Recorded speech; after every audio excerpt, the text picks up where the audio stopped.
तो फ्रेंड्स, कैसे हैं आप? उम्मीद करते हैं आप बहुत ही अच्छे होंगे। हम लोग आज एक महत्वपूर्ण टॉपिक का डिस्कशन करेंगे हिस्ट्री के। वो है प्राचीन भारत इतिहास के सिंधु घाटी सभ्यता के। कुछ लोग मुझसे पूछते हैं कि सर, हमको इतिहास पढ़ना ही क्यों चाहिए? तो मेरा जवाब ये है कि दो कारणों से अभी के डेट में आदमी को इतिहास पढ़ना चाहिए। सबसे पहला काम कि इतिहास पढ़ने से हमें अपने भूतकाल में जो भी चीजें हुई हैं हमारे देश में या हमारे निकटवर्ती देशों में, उसके बारे में हमें जानकारी मिलती है। इसीलिए हमें इतिहास को पढ़ना चाहिए। दूसरा, मेरा ये सबसे जो जोर रहता है जिस बात को लेकर के, वो ये चीज है कि वर्तमान समय में ढेरों प्रतियोगिता परीक्षा आयोजित हो रही है देश में, चाहे वो यूपीएससी की हो, चाहे बीपीएससी हो, यूपीपीसीएस, एमपीपीसीएस, या वनडे का एग्जाम हो, रेलवे का एग्जाम हो, बैंकिंग का एग्जाम हो। हर एग्जाम में इतिहास से भरपूर क्वेश्चन रहते हैं। जहां तक मेरी जानकारी के अनुसार है, आप बीपीएससी के विगत वर्षों का क्वेश्चन पे जब जाइएगा तो 30 से 35 क्वेश्चन आपको केवल और केवल इतिहास से मिलेंगे, जो कि एक मेजर पार्ट को पूरा कवर करता है।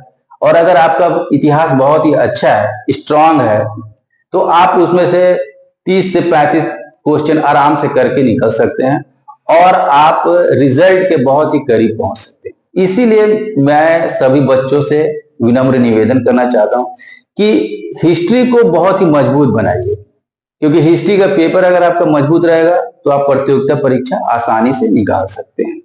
इसीलिए इस पे जोर दीजिए और आगे जैसे जैसे हम टॉपिक का डिस्कशन करते जाएंगे, आपका क्लियरिटी और बढ़ता जाएगा हिस्ट्री पे। और हिस्ट्री को बोरियत की तरह मत पढ़िए, हिस्ट्री को एक स्टोरी की तरह पढ़िए, कहानी की तरह पढ़िए, तो बहुत ही लॉन्ग समय तक आपको हिस्ट्री याद भी रहेगी।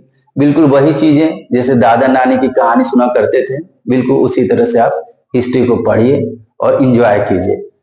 हम धीरे धीरे इसमें आगे बढ़ते जाएंगे। अच्छी अच्छी चीजों पे जब मैं डिस्कशन करूंगा तो उसमें फोकस कर दूंगा कि अच्छा, ये बहुत ही महत्वपूर्ण चीज है, परीक्षा में आया हुआ भी है, तो उन चीजों को आपको ज्यादा ध्यान दे करके पढ़ना है। क्योंकि सबसे पहले होती है प्रारंभिक परीक्षा, जो कि ऑब्जेक्टिव होता है। तो आपका ऑब्जेक्टिव बहुत ही अच्छा होना चाहिए, तभी आपका रिजल्ट होगा।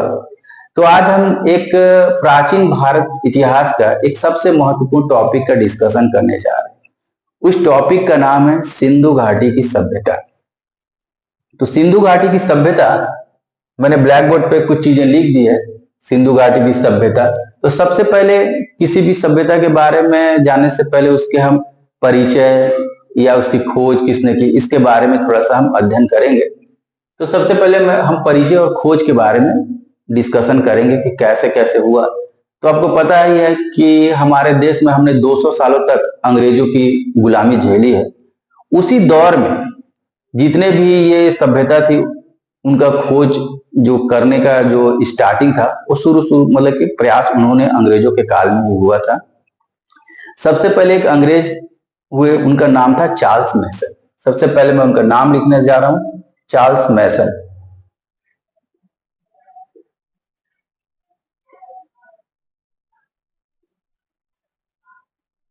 (1826) चार्ल्स मेसन महोदय ने 1826 में जब सिंध प्रांत का भ्रमण किया, तो उन्होंने इस बात पे बतलाया कि इस क्षेत्र में कुछ पुरातात्विक चीजें हैं, परंतु वो इस चीज पे कुछ ज्यादा कार्य कर नहीं सके। अपने ऊपर के आला अधिकारी को उस समय उन्होंने अवगत कराया, परंतु किसी ने उस समय ध्यान नहीं दिया।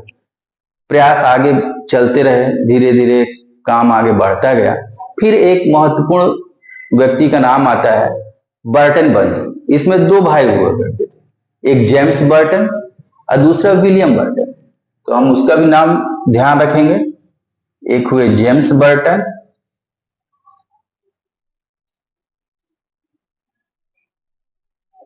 और विलियम बर्टन। विलियम बर्टन, इन लोगों ने भी प्रयास किया इस क्षेत्र में। और इनका प्रयास क्या था, आपको पता ही है कि अंग्रेज सबसे पहले जब रेलवे का विकास हुआ तो पूरे देश में रेलवे लाइन बिछाने का इन्होंने कार्य जोरों से किया ताकि व्यापार अधिक से अधिक हो सके, सामानों को एक स्थान से दूसरे स्थान लाने का कार्य अच्छे से हो सके। इसी क्रम में क्या हुआ कि कराची से लाहौर, ये आपका कराची है और यहां लाहौर है, इस बीच में रेलवे ट्रैक जब बिछने लगे तो इन्होंने इस क्षेत्र में जो मिट्टी के ओछी और क्या बोलते हैं पकी हुई ईंटें प्राप्त जो थे उनका उपयोग इस रेलवे ट्रैक में बिछाने का कार्य जेम्स बर्टन और विलियम बर्टन के नेतृत्व में हुआ। इन्होंने भी अपने सीनियर अफसरों को अवगत कराया कि यहाँ भी कुछ पुरातात्विक साक्ष्य उपलब्ध हैं, इन पे कार्य किया जाए, परंतु कुछ खास काम उस समय भी नहीं हुआ। आगे चल क्रम जब बढ़ता गया तब एक नए व्यक्ति आए, उनका नाम था अलेक्जेंडर कनिंघम। अलेक्जेंडर कनिंघम ये बहुत ही इंपॉर्टेंट है। इनको फादर ऑफ पुरातत्ववेद, भारत का पुरातत्ववेद का इनको पिता कहा जाता है, भारतीय पुरातत्व का पिता। आप इसको लिख लीजिए, भारतीय पुरातत्व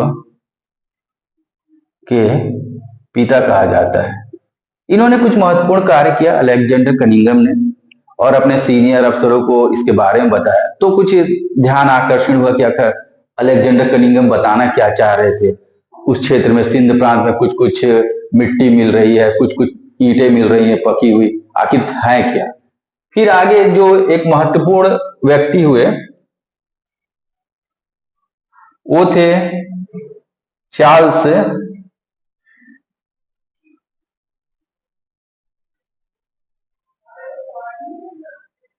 मार्शल।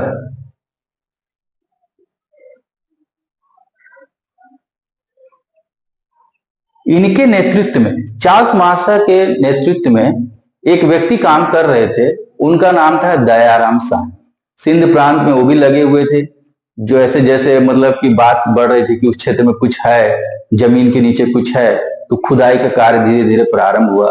और उसी के क्रम में सबसे पहले हड़प्पा नगर की खोज हुई, और उस खोज में जो सबसे महत्वपूर्ण भूमिका जिसने अदा की थी उनका नाम था दयाराम साहनी। अब बहुत ही अच्छे तरीके से इस चीज को याद कर लीजिएगा, क्योंकि ये फर्स्ट नगर है जिसकी खुदाई के दौरान हमें जानकारी प्राप्त हो रही है, और इसमें सबसे बड़ा योगदान था दयाराम साहनी जी का। तो हड़प्पा नगर की खोज में सबसे महत्वपूर्ण दयाराम साहनी, इनका एक महत्वपूर्ण योगदान था। 1921 में हड़प्पा नगर की खोज दयाराम साहनी ने 1921 में की। ठीक एक वर्ष बाद एक दूसरा नगर मोहनजोदड़ो की खोज हुई। इसका जो खोज करता थे वो थे राखल दास बनर्जी। 1922 में। ये दो महत्वपूर्ण चीजों को आप हमेशा याद रखिए। पहला, अलेक्जेंडर कनिंघम, भारतीय पुरातत्वविद के पिता कहा जाता है इनको। फिर हड़प्पा नगर की खोज किसने की थी, तो दयाराम साहनी जी ने 1921 में की थी। मोहनजोदड़ो की खोज राखलदास बनर्जी ने 1922 में की थी। इस तरह से दो नगर 1922 आते आते हमें प्राप्त हो गए, और ये सभी जो खुदाई के कार्य हो रहे हैं वो पंजाब प्रांत और सिंध प्रांत में हो रहे हैं, जो कि वर्तमान में पाकिस्तान में अवस्थित है। ये पहला नगर जो खोज हुआ, दूसरे नगर की खोज, ये सब पाकिस्तान में हुई। अब दो नगरों की जानकारी जब प्राप्त हो गई तो धीरे धीरे रुचि बढ़ता गया। पुरातत्वविदों का उस ओर ध्यान और ज्यादा तेजी से जाने लगा। उन्होंने लगा कि अच्छा, इस क्षेत्र में दो नगर मिले हैं जमीन के अंदर से खुदाई करके, तो जरूर कुछ न कुछ और इस क्षेत्र में और नगर होंगे। तो धीरे धीरे और खुदाई का कार्यक्रम बढ़ता गया। तो ये दो नगर तो सबसे पहले मिल गए। अब आते हैं इसके नामकरण के बारे में, कि इसका नाम, विद्वानों में कोई भी चीज है, जैसे आपका नाम हो गया, देखिएगा कि जब सुनामी आता है तो उसका भी नामकरण रखते हैं विद्वान लोग कि अच्छा इसका नाम ये होगा, ये होगा। उसी तरह इसके नामकरण में भी कई चीजें चल करके सामने आई। कुछ लोग बोले कि नहीं, इन इसके नामकरण को सबसे पहले हड़प्पा बोलो, इसको हड़प्पा सभ्यता बोलो। क्यों?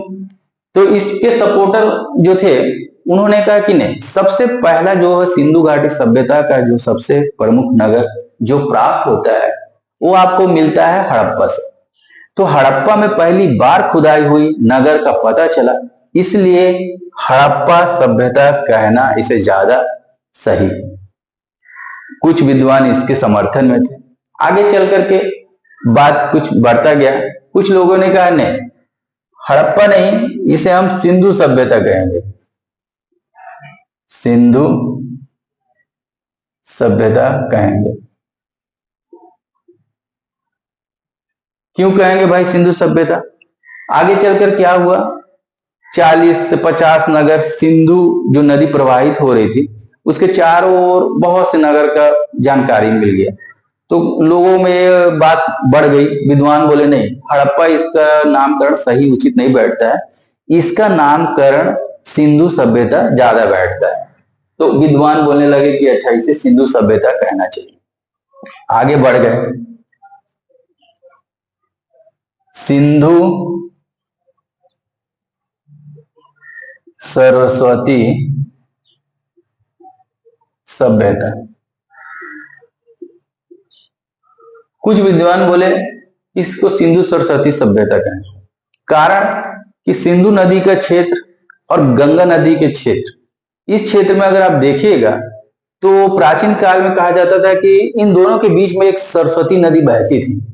जैसे आपको एक डायग्राम से समझाता हूं, रफ डायग्राम से। जैसे ये सिंधु नदी हो गया, सिंधु नदी, और ये सरस्वती नदी, सरस्वती नदी, और देखिएगा ये गंगा का प्रवाह ऐसे, गंगा नदी, ठीक है। तो इसमें कहा यह गया कि देखिए आज के डेट में सरस्वती नदी विलुप्त प्राय है, तो ये सिंधु और गंगा के बीच में बहुत सारे नगर आपको प्राप्त हो रहे हैं। तो विद्वान बोलने लगे कि नहीं, ये जो नगर है आज के डेट में सिंधु और गंगा मिल रहे हैं, परंतु प्राचीन काल में यहाँ सिंधु और सरस्वती नदी थी। तो विद्वान बोलते हैं कि नहीं, इस सभ्यता को सिंधु और सरस्वती की सभ्यता कहना ज्यादा तर्क संगत लगता है। ये तो हो गया नामकरण। कुछ विद्वान हड़प्पा नगर सभ्यता कहना ज्यादा पसंद करते हैं, कुछ सिंधु सभ्यता ज्यादा कहना पसंद करते हैं, कुछ विद्वान जो है सिंधु सरस्वती सभ्यता कहना ज्यादा पसंद करते हैं। तो ले दे करके अभी मोटे तौर पे इसको सिंधु घाटी सभ्यता कहा जाता है। इतना चीज आप ध्यान रखिए। हम आगे बढ़ते हैं कालक्रम के ऊपर, कि इतनी प्राचीन सभ्यता थी जो जमीन के अंदर दबी हुई थी, खुदाई का कार्य हुआ, पता चला, तो कई विद्वान उभर करके सामने आने लगे। सब लोगों ने अपना अपना मत व्यक्त किया, जैसे कि मार्शल, व्हीलर, इन जैसे बड़े बड़े जो विद्वान हुए, उन्होंने इसका टाइम जो था, पीरियड था, अलग अलग निर्धारण किया। फिर टेक्नोलॉजी बढ़ता गया, धीरे धीरे समय बदलता गया। तो एक टेक्नोलॉजी थी कार्बन डेटिंग पद्धति, कार्बन डेटिंग पद्धति, जिसमें देखिएगा C14 विधि का उपयोग किया जाता है। इसमें कार्बन के तत्वों का पता लगाया जाता है, जीवाश्म के तत्वों का पता लगाया जाता है कि आखिर ये चीज कितनी पुरानी है। तो बाद में पता चला कि अच्छा, ये एक सटीक चीज मोटे तौर पे बताती है। तो इस कार्बन 14 विधि से इसका जो कालक्रम निर्धारण हुआ 2500 ईसा पूर्व से 1750 ईसा पूर्व के बीच तक को माना गया। 2500 ईसा पूर्व से 1750 ईसा पूर्व तक माना गया। और आपके एग्जाम में जब भी इससे कालक्रम के बारे में है, बहुत से कालक्रम का निर्धारण किया गया है, लेकिन आप 2500 ईसा पूर्व से 1750 ईसा पूर्व को ही टिक मारिएगा और इसे ही अच्छे से याद कर लीजिए कि सिंधु घाटी सभ्यता का निर्माण और उसका पतन 2500 ईसा पूर्व से 1750 ईसा पूर्व के मध्य ही हुआ है। अगला पॉइंट आते हैं कि सिंधु सभ्यता के निर्माता, आखिर सिंधु सभ्यता को निर्माण में किन लोगों का हाथ था, किन लोगों ने उसका निर्माण कार्य किया। तो इसमें भी विद्वान बहुत ज्यादा मत व्यक्त करते हैं। कुछ कहते हैं कि विदेशी तरफ वाले बोलते हैं कि नहीं, ये बाहर से कोई सभ्यता मतलब कि बसाने के लिए कोई और लोग आकर के बसाए थे। लेकिन हम एक सर्वमान्य जिसको वर्तमान समय में हम लोग मानते हैं उसमें हम विचार करेंगे। एक सुनीति कुमार चटर्जी हुए, उन्होंने बताया कि आप देखेंगे कि बलूचिस्तान के एरिया में ये भाषा बोली जाती है, बलूचिस्तान। बलूचिस्तान का नाम सुने होंगे, पाकिस्तान के मकरान तट पे अवस्थित है बलूचिस्तान, जहां पर आज के डेट में ग्वादर बंदरगाह जो है निर्माण कार्य हो रहा है, इसी बलूचिस्तान क्षेत्र में हो रहा है। तो देखिएगा कि ये बलूचिस्तान के क्षेत्र में वाले जो लोग हैं वहां ब्राह्वी भाषा बोलते हैं। कौन सी भाषा? ब्राह्वी भाषा बोलते हैं। और अभी के जो हमारे जो देश में जो लोग हैं, जैसे कि तमिल, फिर तेलुगु और कन्नड़, तो इस ब्राह्मी भाषा और एक तमिल, तेलुगु और कन्नड़ वाले के बीच में ना सिमिलैरिटी दिखाई पड़ता है। विद्वान अध्ययन किए, बोले कि इन दोनों जो लोगों की भाषा है बहुत ही मिलती जुलती है। इसीलिए विद्वान ये बोलते हैं कि इस क्षेत्र के लोग और इस क्षेत्र के लोग आपस में कनेक्ट होकर के जो ये सिंध प्रांत का जो क्षेत्र है, ये सिंध, मान लीजिए सिंध प्रांत का क्षेत्र था, ये सिंध प्रांत का क्षेत्र था, तो इन लोगों ने इस क्षेत्र का विकास किया। सिंधु घाटी सभ्यता का विकास तमिल, तेलुगु, कन्नड़ वाले लोगों ने किया। बाद में जा करके आर्य जब आए तो यहाँ पर कुछ आक्रमण हुए और ये लोग आज दक्षिण भारत शिफ्ट हो गए। पहले ये सिंध प्रांत के क्षेत्रों में रहते थे, सिंध पंजाब प्रांत के क्षेत्र में इस प्रजाति के लोग रहते थे। और आप इनको जानते हैं कि ये द्रविड़ प्रजाति है, द्रविड़ प्रजाति। आज भी देखिएगा हम द्रविड़ प्रजाति बोलते हैं। तमिल, तेलुगु, कन्नड़ के क्षेत्र में दक्षिण भारत के लोगों को हम आज भी द्रविड़ प्रजाति के नाम से जानते हैं।